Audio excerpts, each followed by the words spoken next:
Aleluia, aleluia, aleluia, aleluia, aleluia, aleluia, aleluia, aleluia. O Senhor esteja convosco.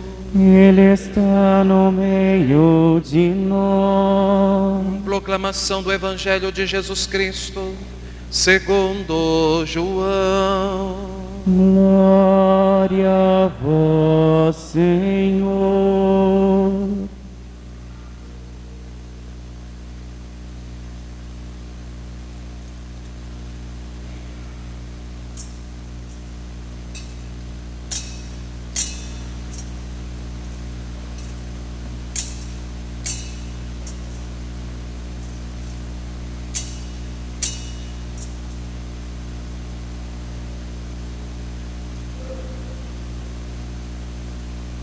Deus amou tanto o mundo que deu o seu Filho unigênito, para que não morra todo o que nele crer, mas tenha a vida eterna.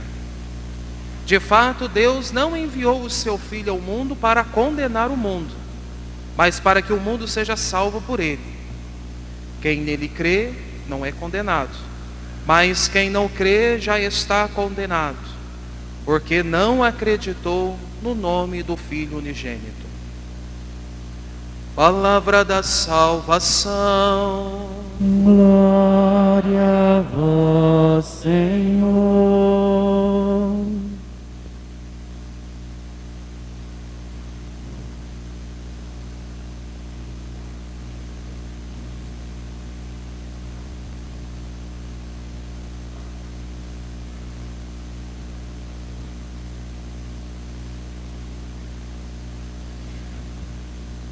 Povo de Deus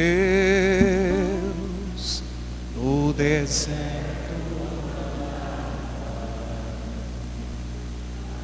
à tua frente, alguém caminhava. O povo de Deus era rico de nada.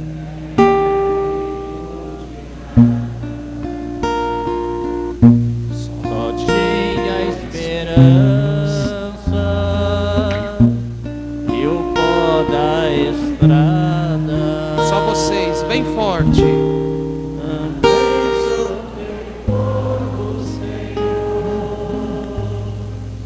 Estou nessa estrada. Somente a graça me basta e mais nada. Também sou teu povo, Senhor. Estou nessa estrada. Somente a tua graça me basta e mais nada. Este canto tão conhecido por todos nós, um canto que diversas vezes nós entoamos em nossas celebrações, em nossas procissões, nos nossos momentos de reuniões. É um canto que de fato vai ilustrar bem a nossa vida de peregrinos neste mundo, peregrinos estes que estão caminhando em direção à pátria celeste, a nossa morada definitiva, o reino dos céus.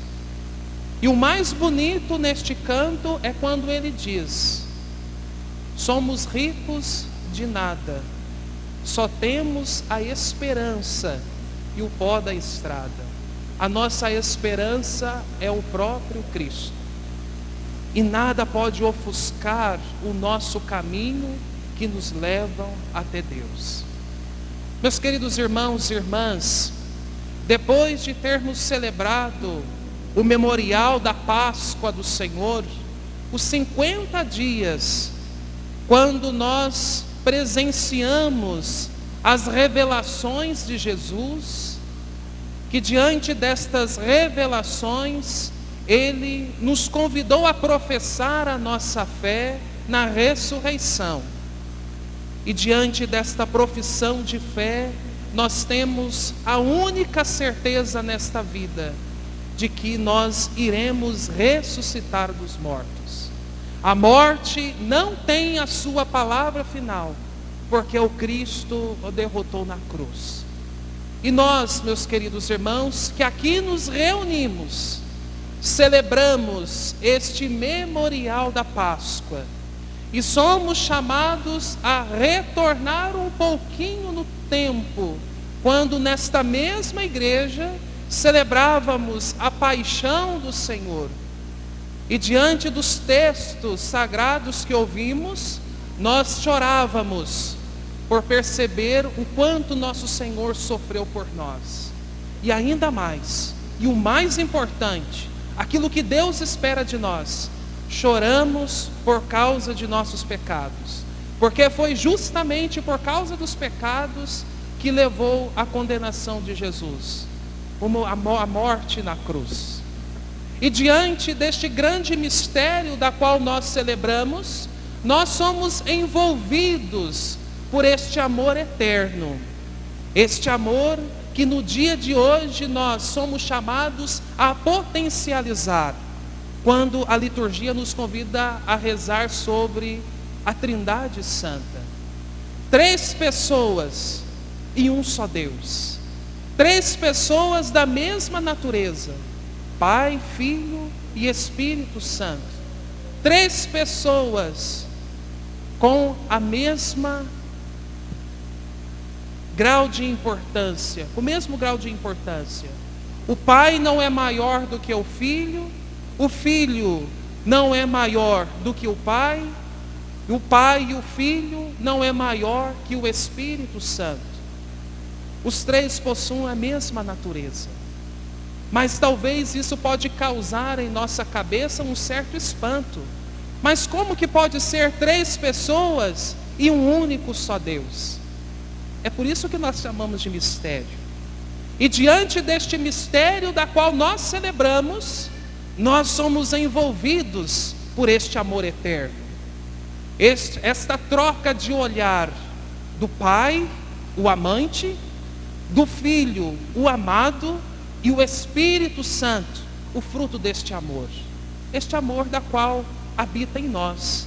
É o que nós celebrávamos no último final de semana, quando nós nos reunimos e fizemos a memória daquele dia que os discípulos estavam reunidos no cenáculo, juntamente com a bem-aventurada Virgem Maria, e desceu sobre eles, e desceu sobre nós, o Espírito Santo, o autor de nossas vidas, o que daria o impulso em nossas vidas para anunciarmos o Evangelho de Cristo.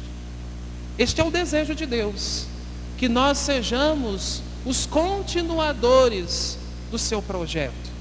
E é isso que nós recebemos no dia do nosso batismo, quando nosso Senhor disse para nós: ide por todo mundo e pregai o Evangelho a toda criatura.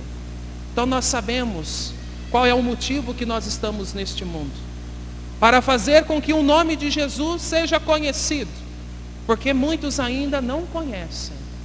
Mas antes de conhecer o nome de Jesus, é preciso permitir que esta graça haja em nós. E é como nós ouvimos no Evangelho: nós só seremos salvos quando nós permitirmos esta graça de Deus agir em nossas vidas. E se nós não professar a nossa fé em Cristo, nós não seremos salvos. Não o padre que está dizendo isso, é o próprio Evangelho, é o próprio Cristo. E Jesus já disse isso para nós: ninguém vai ao Pai senão por mim. Então nós precisamos de fato fazer com que esta graça de Deus possa mudar as nossas vidas. E Deus é tão cuidadoso e é tão amoroso com a humanidade, que Ele quis de fato enviar o seu Filho a fim de nos salvar. Ali está a maior prova de amor, quando nós contemplamos o Cristo esticado no madeiro, derramando o seu sangue por causa de nós, a fim de elevar a nossa humanidade. E assim Ele fez. Por isso nós somos dignos de sermos chamados seus filhos. E por isso nós podemos dizer, e por isso nós podemos chamar Deus de Pai, porque Ele nos deu essa graça. Por meio do batismo, Deus nos revestiu de sua graça. E agora nós somos os cordeiros da graça divina. Nós somos os seus filhos. E Deus é tão bondoso para conosco, que durante todo este tempo, Ele fez questão de se revelar a nós e de mostrar a nós a sua mão protetora. Mesmo que diante deste vale de lágrimas que nós caminhamos neste mundo, mesmo que o mundo tenha oferecido para nós diversos caminhos que ofuscam o verdadeiro caminho que nos leva até Deus, Deus, Ele reconhece tudo isso. E Deus reconhece a nossa condição de pecadores, mas Ele fez questão de assumir para si a nossa humanidade, ser semelhante a nós, menos no pecado, a fim de que um dia nós possamos adentrar no paraíso e sentar com Ele à mesa e participar do grande banquete da eternidade, onde estão todos os santos. Meus queridos irmãos, Deus preocupa tanto conosco, e nós vemos claramente isso nos textos. No último final de semana, quando nós celebrávamos Pentecostes, vocês vão recordar que na primeira leitura falava de Moisés. E Moisés fez a experiência de subir ao monte, porque Deus o quis. E lá Moisés conversou com Deus. E lá no monte Moisés recebeu as tábuas da lei, os 10 mandamentos. Mas Moisés não quis ficar somente no monte. Moisés quis descer o monte, a fim de anunciar a palavra de Deus para toda a humanidade. E assim Moisés fez. Mas nesta primeira leitura que hoje nós ouvimos, que é uma continuação deste recebimento destas leis, Moisés novamente sobe ao Monte Sinai, a fim de clamar a Deus por piedade, porque diante da revelação que Deus fez, por meio dos mandamentos que Deus deu a Moisés, para que assim pudesse trabalhar com a humanidade, para que a humanidade pudesse perceber quão grandioso é Deus e a importância de perseverar no caminho que leva até o céu, a humanidade deu as costas. Ô humanidade de cabeça dura. E Moisés então sobe ao monte e começa a clamar a Deus: Senhor, tem piedade deste povo, Senhor, porque eles não reconheceram o seu amor por eles. E muitas das vezes nós somos assim, né, meus queridos irmãos? Nós somos filhos de Deus, nós somos filhos da verdade, e nem sempre nós queremos agir na verdade. Preferimos muitas das vezes o caminho do pecado, caminho este que ofusca o caminho que nos leva até Deus. E diante deste ofuscamento, nós perdemos completamente o sentido de nossas vidas. E quando nós perdemos o sentido de nossas vidas, meus irmãos, nós não sabemos para onde nós estamos caminhando. Parece que um buraco se abre diante de nós e nós não sabemos lidar. Por isso que muitas das vezes, diante das provações da nossa vida, muitas das vezes as provações que nós encontramos ao decorrer da nossa peregrinação, falta a nós a fé. Nós não sabemos como lidar com aquela situação. Parece que Deus está dormindo. Parece que Deus se esqueceu de nós. São estes os pensamentos que muitas vezes passam na nossa cabeça. Mas por que nós pensamos essas coisas? Porque nós não temos um contato com Deus. Porque nós não conseguimos uma comunhão com o próprio Deus. Comunhão essa que se dá por meio da oração. Por isso a oração diária ela é importante, porque ela é um meio que nós temos para ter o contato com o próprio Deus. E diante destas orações, nós seremos fortalecidos para enfrentarmos a vida de pecado e principalmente as provações. Tudo se torna mais leve, porque a nossa esperança está no próprio Deus. Olha o canto que nós acabamos de entoar. A nossa única esperança é o próprio Deus. Que diante desta liturgia, meus queridos irmãos, em que nós contemplamos mais uma vez a revelação do próprio Deus, que mostra para nós que Ele vive em comunhão, Pai, Filho e Espírito Santo. É para que nós também vivamos em comunhão, comunhão com os irmãos, unidos em uma única só fé, unidos por meio da palavra de Deus, para que assim nós possamos de fato testemunhar este Cristo, para que assim nós possamos de fato testemunhar o próprio Deus. Esta é a vontade de Deus para nós. E Deus, Ele faz questão de mostrar isso a nós. Por isso a importância de comungar de Sua palavra, porque é por meio de Sua palavra que nós conseguimos perceber toda esta revelação que Ele tem para com a humanidade. A maior prova de amor está diante de nós, é a cruz. Não existe outra maior prova de amor a não ser a morte de Jesus na cruz, que no terceiro dia ressuscitou. Nós muitas das vezes, para expressar alguém que nós o amamos, nós utilizamos a imagem do quê? Do coração, né? Mas nós cristãos deveríamos utilizar a imagem da cruz. Credo, padre, mas eu para dizer que eu amo a pessoa vou usar a imagem da cruz? Que coisa mais estranha. Mas deveríamos, porque a maior prova de amor é a cruz, não é o coração. O coração ele é muito limitado, né? Aquela famosa figurinha, né, do WhatsApp, ela é muito limitada.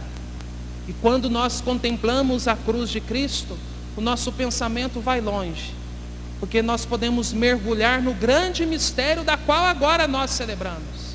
Este mistério que nos garante a vida eterna. E para concluirmos, para fecharmos este mês de maio, mês dedicado à bem-aventurada Virgem Maria e ao nosso glorioso padroeiro São João Nepomuceno, que o nosso olhar mais uma vez possa se voltar para Ele, porque Ele alcançou a graça da santidade, porque de fato Ele estava disposto a isso. E se Ele conseguiu ser santo, nós também podemos. São João Nepomuceno foi um homem pecador, e ele reconheceu os seus pecados e deixou com que a graça de Deus pudesse tocar a sua vida. Por isso ele está na honra dos altares. E São João Nepomuceno, ele faz questão de mostrar isso para nós. Olha, meus filhos de Nepomuceno, vocês podem ser santos, assim como eu sou santo, porque esta é a vontade de Deus. E a consequência da santidade é a morte, é o martírio. Mas não a morte que tem o seu fim, mas a morte que se transforma em vida. Todos nós queremos ir para o céu, e Deus seja louvado que nós queremos, mas que nós possamos de fato promover já a nossa ida agora, porque o céu começa no meio de nós. O céu não está em outra realidade, não, o reinado de Cristo começa aqui, no meio de nós. Por isso esta liturgia nos convida a viver o quê? A comunhão, a unidade, como Pai, Filho e Espírito Santo. Também sou teu povo, Senhor. Estou Somente a tua graça me basta e mais nada. Também sou teu povo, Senhor. estou nessa estrada, somente a tua graça me basta e mais nada. Somente a graça de Deus nos basta, mais nada. O mundo nos oferece muita coisa e nós precisamos desviar destas coisas, porque muitas das vezes elas estão ligadas ao pecado. E somente a graça de Deus nos basta para um dia contemplarmos a sua face. Professemos juntos a nossa fé. Creio em um só Deus, Pai Todo-Poderoso, Criador do céu e da terra, e de todas as coisas visíveis e invisíveis.